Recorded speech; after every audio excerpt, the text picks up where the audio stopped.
एक दफ़े साईं फरमायो वल्लाहि ला युमिनु वल्लाहि ला युमिनु वल्लाहि ला युमिनु।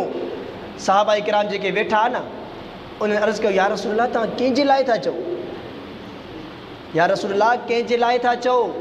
साईं फरमायो अल्लज़ी ला यमनु जारुहु बवाइक़हु, उन माण्हू जे लाइ जेको पंहिंजे पड़ोसिन खे ईज़ाए थो। उहो माण्हू जंहिंजे शर खां उन जा पड़ोसी पाड़े वारा महफ़ूज़ न आहिनि, उहो माण्हू रिश्तेदारनि जा हक़ बि नबी करीम सल्लल्लाहु अलैहि वसल्लम ने फरमायो त मन अहब्ब अन युबसत लहू फी रिज़्क़िही व यूसअ लहू फी असरिही फलियसिल रहिमह। अगर कोई माण्हू इहो चाहे थो त मुंहिंजे रिज़्क़ में बरकत थिए ऐं मुंहिंजी ज़िंदगीअ में उमिरि में बरकत पैदा थिए न, उनखे खपे त पंहिंजे रिश्तेदारनि सां सिल रहमी करे। छा करे? पंहिंजे रिश्तेदारनि सां सिल रहमीअ सां नरम खो सुठे लहजे में नरम अंदाज़ में पेश अचे त अल्लाह रब्बुल इज़्ज़त उन जे रिज़्क़ में बि बरकत अता फरमाईंदो ऐं ज़िंदगीअ में बि बरकत अता फरमाईंदो। नबी करीम सल्लल्लाहु अलैहि वसल्लम ने फरमायो त सिल मन क़तअक वअफ़ु अम्मन ज़लमक, तव्हां जोड़ियो उन सां जेको तव्हां सां कटे ऐं तव्हां उनखे माफ़ कयो जेको तव्हांजे मथां ज़ुल्म करे।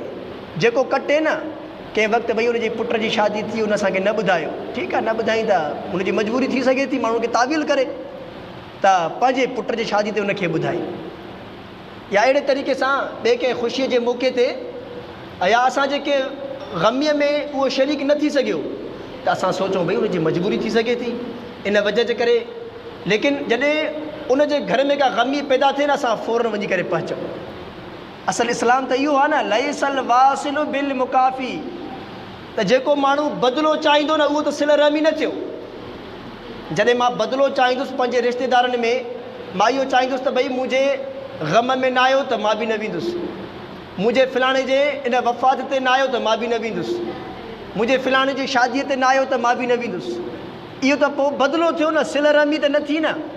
सिल रहमी छा आहे? सिल मन क़तअक, तव्हां जोड़ियो उन सां जेको तव्हां सां कटे।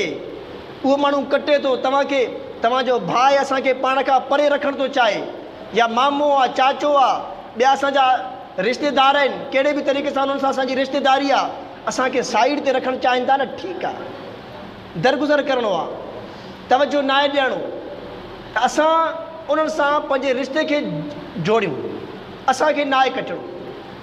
अगरि कोई माण्हू असांजे मथां ज़ुल्म करे थो न, असांजी कोशिशि इहा रहे अव्वल कोशिशि असां उनखे माफ़ु कयूं, दरगुज़र कयूं। जॾहिं असां माफ़ु कंदासीं न अलाह असांजो बदिलो केरु वठंदो? अलाह असांजो बदिलो वठंदो इनशाअल्लाह उन खां। अगरि कंहिं माण्हू असां सां ज़्यादती कई उहो कॾहिं बि सुकून बि न ॾिसंदव। सम्झो था मुंहिंजी ॻाल्हि? त इहो छा आहे? रिश्तेदारनि जा हुक़ूक़। हिकु दफ़े साईं जन फरमायो त क़तर रहमी जेका आहे न कटण वारी शइ आहे। छा खे कटींदी आहे? साईं जन जी वज़ाहत कई त कटींदी आहे दीनदारीअ खे। क़तर रहमी जेका आहे न कटण वारी शइ आहे। छा खे कटींदी आहे? दीनदारीअ खे कटींदी आहे। ऐं हिकु दफ़े साईं जन फरमायो त साहबा किराम खे, साईं फरमायो छा मां तव्हांखे अहिड़ी शइ न ॿुधायां जेको नफ़ली नमाज़नि खां बि अफ़ज़ल हुजे? छा मां तव्हांखे अहिड़ी शइ न ॿुधायां जेका नफ़ली नमाज़ खां बि अफ़ज़ल, नफ़ली रोज़नि खां बि अफ़ज़ल?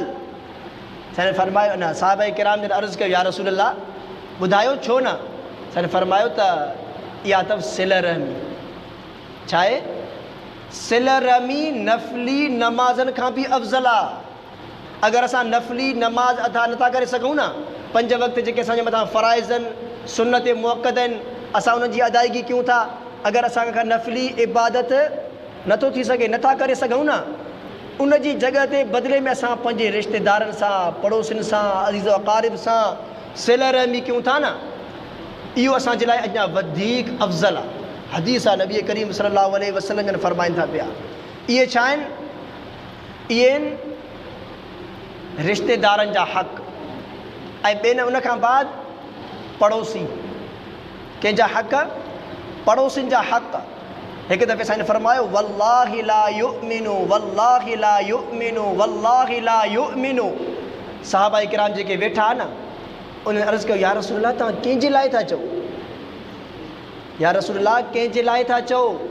सन फरमायो अल्लज़ी ला यअमनु जारुहु बवाइक़हु, उन माण्हू जे लाइ जेको पंहिंजे पड़ोसिन खे ईज़ाए थो। उहो माण्हू जंहिंजे शर खां उन जा पड़ोसी पाड़े वारा महफ़ूज़ न आहिनि, उहो माण्हू